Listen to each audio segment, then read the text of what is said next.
energetic professionals, I'm Bindu Bhargavi. Welcome to Odin School. As today's situation is demanding more of virtual conferences and meetings, virtual interviews also fall in the same line. So today I'm going to dive in and talk to you about how to prepare for the virtual job interviews in 2020. Before we getting started, please do like and subscribe to our channel by hitting the bell icon. Well, let's get started. In this video, I've mentioned 9 tips in all for mastering your next virtual interview. Here comes the first one, that is, test your technology.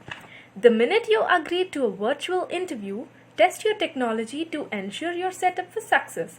Check your internet connectivity and confirm your camera and microphone are working.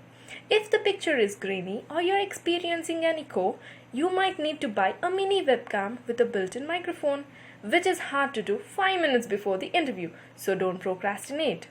On the day off, test your equipment and internet connection again.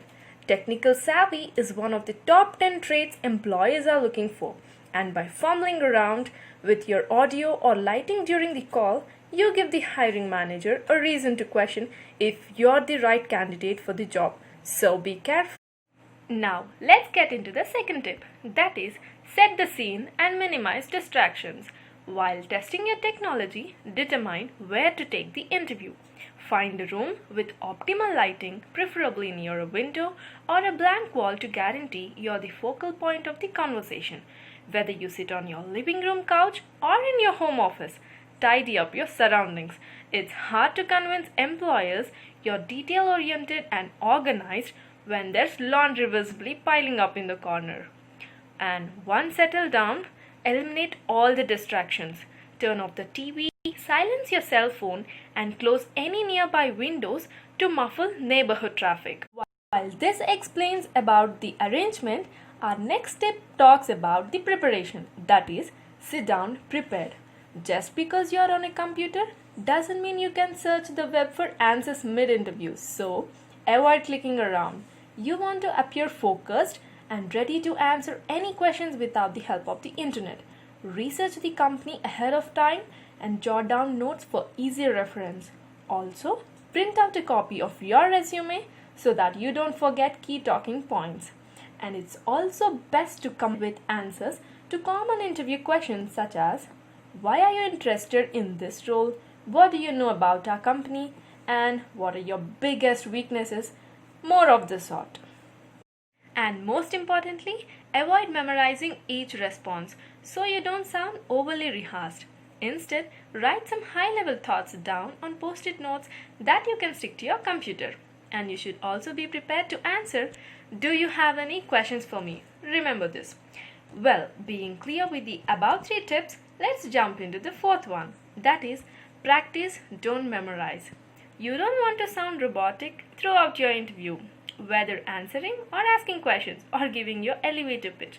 It's easy to tell if you aren't being genuine. So it's a good idea to run through a few practice rounds with a friend or a family member. This will give you a chance to rehearse with different personalities and answer a variety of different questions. While it may be awkward, you'll have a safe atmosphere to make mistakes and learn from them. So you're better prepared for the real thing. And it's important to keep things simple. Don't feel like you have to give a long-winded answer if the question doesn't warrant it. Being clear and concise is one of the most important things in a job interview. And here comes our next tip, that is, monitor your body language. Well, you can't firmly shake a hiring manager's hand or as easily exude enthusiasm via video, but what you can do is monitor your body language. The main way to communicate confidence is to sit up straight, smile, and keep the camera at eye level. Research shows that employers are more likely to remember what you said if you maintain eye contact. So keep your focus on the camera when talking, not on the image of the hiring manager.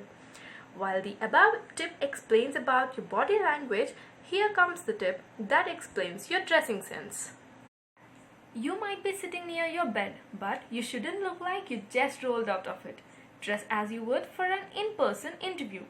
Professional clothing will show you're serious about the position, but there are personal benefits as well.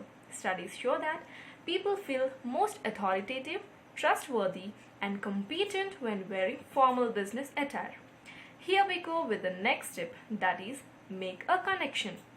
You never know how many interviews a company may conduct for a position. You might be at the end of a long list of people the hiring manager spoke to that day. This is why it's important to make a connection. Don't be afraid to have a short aside about a common interest. The recruiter might enjoy the break from the routine questions they have to get through.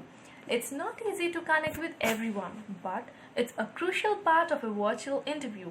You could do this by preventing yourself from blending in with the other applicants, so answer cautiously.